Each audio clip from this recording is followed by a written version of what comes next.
DNA मित्रों, आज हम सबसे पहले सुन्नी इस्लामिक नेटो का डीएनए टेस्ट करेंगे। आज से दुनिया में सुन्नी इस्लामिक नेटो की औपचारिक शुरुआत हो गई है।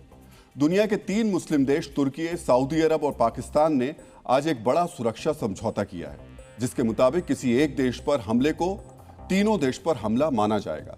इस समझौते के पेपर मक्का में साइन किए गए। मक्का इस्लाम में सबसे पवित्र माने जाने वाला शहर है। 21वीं सदी में ऐसा पहली बार हुआ है जब मजहब और समुदाय के नाम पर 2 से ज्यादा मुल्कों का डिफेंस अलायंस बना है। यह अलायंस भारत के लिए भी चिंताजनक है, क्योंकि सुन्नी नेटो में 2 ऐसे देश हैं जो भारत को दुश्मन की तरह देखते हैं।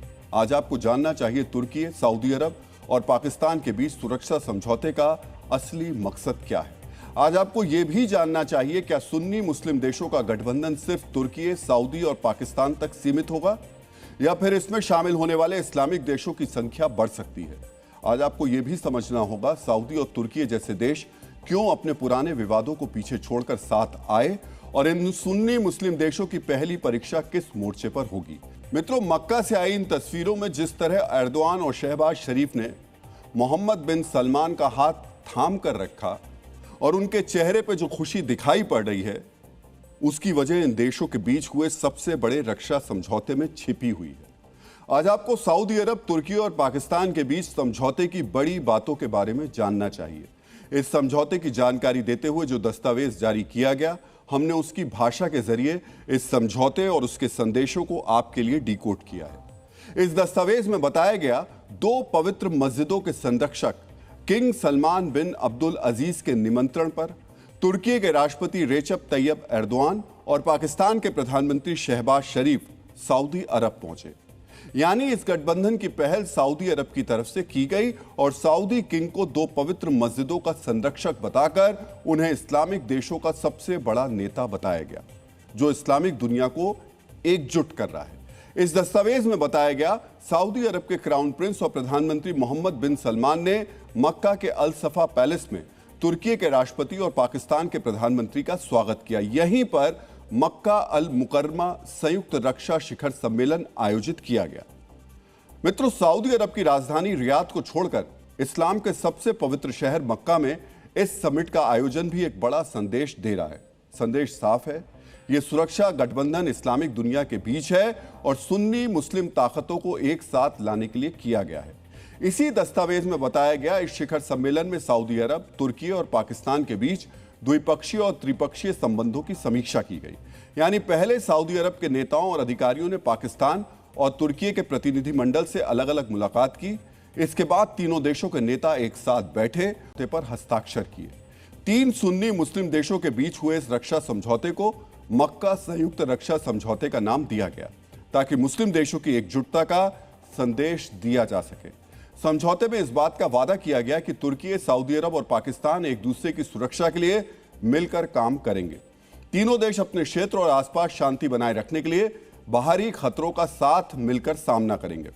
इस समझौते में साफ साफ लिखा है, समझौते में शामिल किसी एक देश पर हमला तीनों देशों पर हमला माना जाएगा। 3 सुन्नी मुस्लिम देशों के बीच इस तरह के समझौते की वजह से ही इस सैन्य गठबंधन को सुन्नी इस्लामिक नेटो भी कहा जा रहा है। मित्रों, इस समझौते में कहा गया है, तीनों देश अपनी सेनाओं के बीच तालमेल बढ़ाएंगे, एक दूसरे के सैनिकों को प्रशिक्षण देंगे, साथ मिलकर युद्धाभ्यास करेंगे, रक्षा तकनीक साझा करेंगे और सुरक्षा से जुड़े हर क्षेत्र में मिलकर काम करेंगे। आज आपको समझना चाहिए, इस तरह के सुरक्षा सहयोग से मिडिल ईस्ट और आसपास के इलाके में ताकत का संतुलन कितना बदल जाएगा। इन तीनों देशों ने अभी तक सुरक्षा सहयोग की विस्तारित योजना साझा नहीं की है, लेकिन इससे पहले सऊदी पाकिस्तान समझौते और तीनों देशों की ताकत के लिहाज से कई एक्सपर्ट्स इसकी व्याख्या कर रहे हैं। तीनों मुस्लिम देशों के बीच संयुक्त सैन्य अभ्यास और प्रशिक्षण का समझौता हुआ है। इस समझौते के तहत पाकिस्तान और सऊदी की सेनाएं तुर्की की सेना से नेटो मानकों या जो नेटो का स्टैंडर्ड है और युद्धाभ्यास का अनुभव हासिल कर सकती हैं, जबकि पाकिस्तान की सेना सीधे युद्ध का प्रशिक्षण दे सकती है। तीनों देशों के बीच खुफिया जानकारी साझा करने का समझौता भी हुआ है, यानी ईरानी मिसाइल, हूती ड्रोन, आतंकवादी नेटवर्क और समुद्री गतिविधियों पर साझा इंटेलिजेंस नेटवर्क बनाया जा सकता है। रक्षा तकनीक और हथियार सहयोग के समझौते के आधार पर तुर्की अपने ड्रोन तकनीक और नौसैनिक प्लेटफॉर्म साझा कर सकता है। वहीं पाकिस्तान अपनी मिसाइल तकनीक साझा कर सकता है और सऊदी हथियारों के संयुक्त विकास के लिए धन की व्यवस्था कर सकता है। पाकिस्तान पहले ही सऊदी अरब के साथ ऐसा समझौता कर चुका है, जिसके बाद पाकिस्तान ने सैनिक, लड़ाकू विमान, ड्रोन और HQ-9 वायु रक्षा प्रणाली सऊदी अरब में तैनात की है। यानी जरूरत पड़ने पर तुर्की में भी ऐसी ही तैनाती हो सकती है।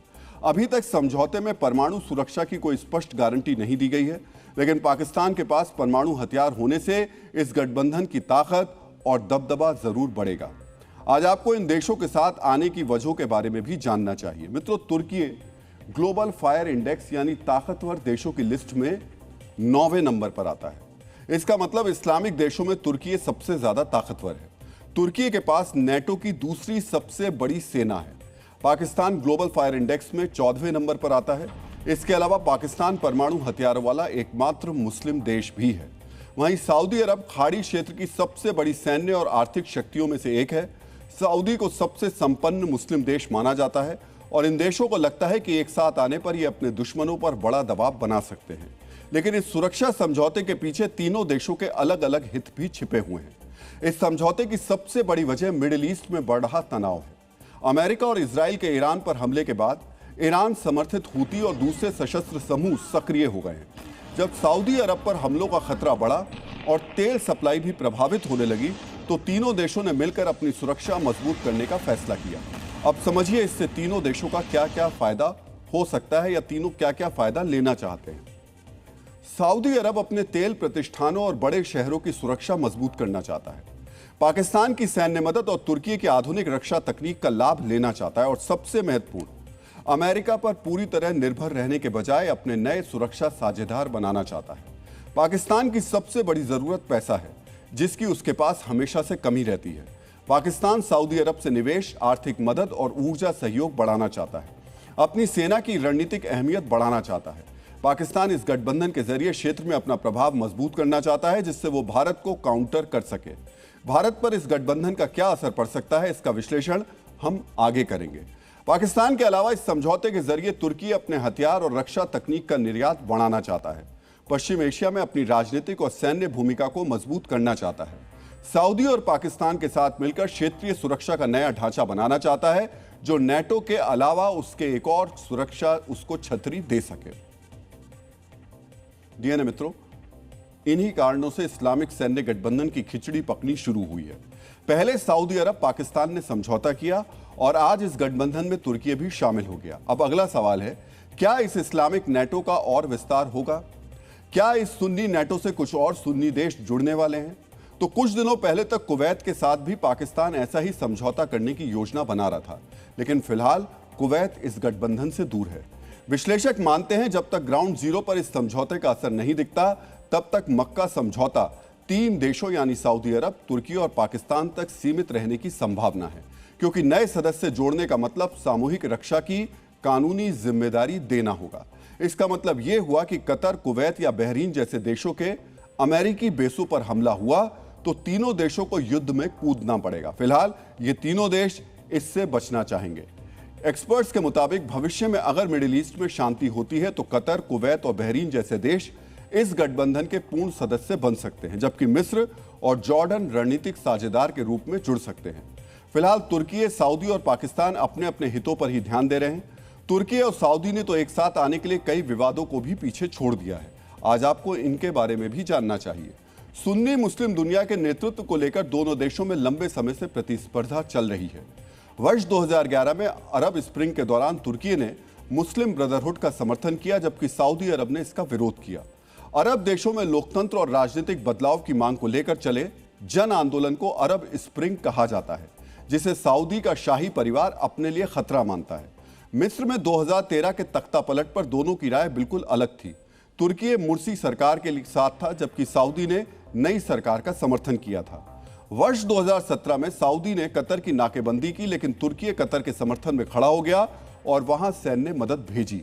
तब सऊदी, यूएई, बहरीन और मिस्र ने कतर पर आतंकवादी संगठनों का समर्थन करने और ईरान से बहुत करीबी संबंध रखने के आरोप लगाए थे। वर्ष 2018 में जमाल खाशोगी हत्याकांड के बाद तुर्की ने सऊदी नेतृत्व की कड़ी आलोचना की, जिससे रिश्ते सबसे निचले स्तर पर पहुंच गए। इसके अलावा सीरिया, लीबिया और अन्य क्षेत्रीय संघर्षों में दोनों देशों ने अलग अलग गुटों का समर्थन किया।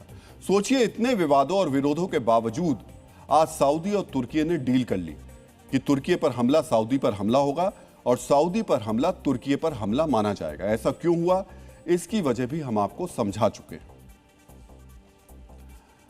मित्रों, इतने विवादों के बाद अगर यह गठबंधन बना है तो इसके सामने कई चुनौतियां भी खड़ी हैं। इस्लामिक सुन्नी नेटो की पहली परीक्षा ईरान के प्रॉक्सी हूती ले रहे हैं। पाकिस्तान के प्रधानमंत्री और आतंकी सेना के चीफ आसिम मुनीर के सऊदी अरब पहुंचते ही हूती विद्रोहियों ने यमन की सऊदी समर्थित सरकार सेना पर बड़ा हमला कर दिया। ये एक तरह से इस गठबंधन को चैलेंज है। सिर्फ एक दिन पहले हूती लड़ाकों ने यमन की सेना के शिविरों पर मिसाइल्स और ड्रोन से हमला किया था। इन हमलों में यमन के 30 से ज्यादा सैनिक मारे गए और 50 से अधिक सैनिक घायल हो गए। ईरान समर्थित हूती विद्रोहियों ने कहा कि उन्हें मारीब और हद्रामौत में सऊदी सैन्य जमावड़े को निशाना बनाया। हूती ने इस हमले को अपने नियंत्रण वाले क्षेत्रों में सऊदी हमले का जवाब बताया था। सऊदी अरब के हूती के कंट्रोल वाले नजरान क्षेत्र पर हमले में 11 नागरिक घायल हुए थे, जिनमें एक छोटा बच्चा भी शामिल था, जिसका हूती ने जवाब दिया है। और ये सब हूती विद्रोहियों ने उस वक्त किया जब सऊदी पाकिस्तान और तुर्की से समझौते के ऐलान कर चुका था और पाकिस्तान के प्रधानमंत्री सऊदी पहुंच चुके थे। अब पाकिस्तान और तुर्की को यही पहली परीक्षा देनी पड़ सकती है। ऐसे में सवाल उठता है, अगर तीनों देशों की रक्षा संधि वास्तविक है तो क्या पाकिस्तान केवल सऊदी क्षेत्र की रक्षा करेगा या यमन के अंदर हूती ठिकानों के विरुद्ध कार्रवाई में भी शामिल होगा? इसके अलावा समझौता करने वाले तुर्की क्या ड्रोन, वायु रक्षा और खुफिया सहयोग तक सीमित रहेगा या हूती के खिलाफ संभावित युद्ध में शामिल होगा? यही इस गठबंधन की पहली परीक्षा है। अगर सऊदी क्षेत्र पर हूती हमला होता है और पाकिस्तान तुर्की केवल बयान जारी करते हैं तो समझौता राजनीतिक सुरक्षा मंच सिद्ध होगा, लेकिन दोनों देश अगर एयर डिफेंस, लड़ाकू विमान, समुद्री निगरानी या सैन्य कर्मियों से तत्काल सहयोग देते हैं तो यह एक वास्तविक सामूहिक रक्षा नेटवर्क माना जाएगा। मित्रों, इस गठबंधन की सफलता इस बात पर भी निर्भर करती है कि अमेरिका इसका विरोध करता है या फिर समर्थन। आज आपको इस गठबंधन का अमेरिका पर पड़ने वाला असर भी समझना चाहिए। एक और वाशिंगटन चाहेगा कि उसके क्षेत्रीय साझेदार ईरानी मिसाइल, हूती विद्रोहियों, आतंकवाद और समुद्री खतरों के विरुद्ध अधिक जिम्मेदारी लें, जिससे अमेरिका पर सैन्य दबाव कम हो। लेकिन दूसरी तरफ अमेरिका की 4 चिंताएं भी होंगी। सऊदी अरब के अधिकांश आधुनिक हथियार अमेरिकी हैं, जबकि पाकिस्तान के लगभग 80% प्रमुख हथियार चीन से आए हैं। अमेरिका नहीं चाहेगा कि संवेदनशील अमेरिकी सेंसर, रडार या विमान तकनीक पाकिस्तान के पास मौजूद चीनी प्रणालियों के साथ इंटीग्रेटेड हो। तुर्की नेटो सदस्य है, लेकिन उसने रूसी S-400 खरीदा, जिसके कारण अमेरिकी प्रतिबंध और F-35 कार्यक्रम से निष्कासन हुआ। कोई नया समानांतर रक्षा ढांचा नेटो के भीतर तुर्की की सौदेबाजी शक्ति को बढ़ा सकता है। पाकिस्तान की परमाणु क्षमता और सऊदी अरब की बढ़ती परमाणु महत्वाकांक्षा का संयोजन अमेरिकी कांग्रेस और इजराइल के लिए चिंता पैदा करेगा। अमेरिका और सऊदी अरब ने जुलाई 2026 में नागरिक परमाणु सहयोग समझौता किया, लेकिन बाद में अमेरिका ने अब्राहम अकॉर्ड साइन करने की शर्त रख दी। वॉशिंगटन इस गठबंधन को तभी स्वीकार करेगा जब वो ईरान और हूतियों को रोकने वाला हो, इजराइल के विरुद्ध संयुक्त सैन्य मंच ना बने। इसीलिए अमेरिका ने भले ही इस गठबंधन को बनने से नहीं रोका हो, लेकिन इस सैन्य गठबंधन पर उसकी निगरानी जरूर रहेगी। सुन्नी नेटो की हथियार तकनीक, परमाणु दायरे, कमांड व्यवस्था और इजराइल संबंधी नीति पर व्हाइट हाउस पूरी नजर रखेगा।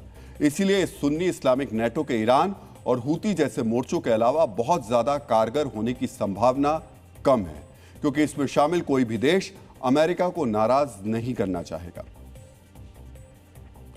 मित्रों, आज आपको इस इस्लामिक नेटो के भारत पर पड़ने वाले असर को भी जानना चाहिए। पाकिस्तान और तुर्की कई मुद्दों पर एक दूसरे के करीब हैं, भारत के खिलाफ एक साथ खड़े नजर आते हैं, लेकिन सऊदी अरब आज भी भारत का बड़ा रणनीतिक, ऊर्जा और व्यापारिक साझेदार है। भारत और सऊदी अरब के बीच $40 अरब से अधिक का व्यापार है। इसलिए रियाद के पाकिस्तान के हर भारत विरोधी कदम का समर्थन करने की संभावना नहीं मानी जाती। सऊदी अरब भारत और पाकिस्तान के साथ अपने रिश्तों को अलग अलग नजरिए से देखता है, लेकिन फिर भी भारत के लिए आज के इस समझौते पर नजर रखना बहुत जरूरी है। पाकिस्तान को सऊदी निवेश और तुर्की की रक्षा तकनीक मिलने से उसकी सैन्य क्षमता मजबूत हो सकती है। तुर्की से ड्रोन, इलेक्ट्रॉनिक युद्ध प्रणाली और नौसैनिक तकनीक मिलने पर पाकिस्तान की युद्ध क्षमता बढ़ सकती है। भविष्य में किसी भारत पाकिस्तान तनाव के दौरान तुर्की खुलकर पाकिस्तान का राजनीतिक और हथियारों से समर्थन कर सकता है। इस गठबंधन से पाकिस्तान को अंतर्राष्ट्रीय स्तर पर अधिक रणनीतिक और कूटनीतिक समर्थन मिलने की संभावना बढ़ सकती है। भारत के लिए सबसे बड़ी चुनौती यह होगी कि वो पश्चिम एशिया के देशों के साथ अपने मजबूत रिश्ते बनाए रखते हुए पाकिस्तान तुर्की सहयोग पर लगातार नजर रखे।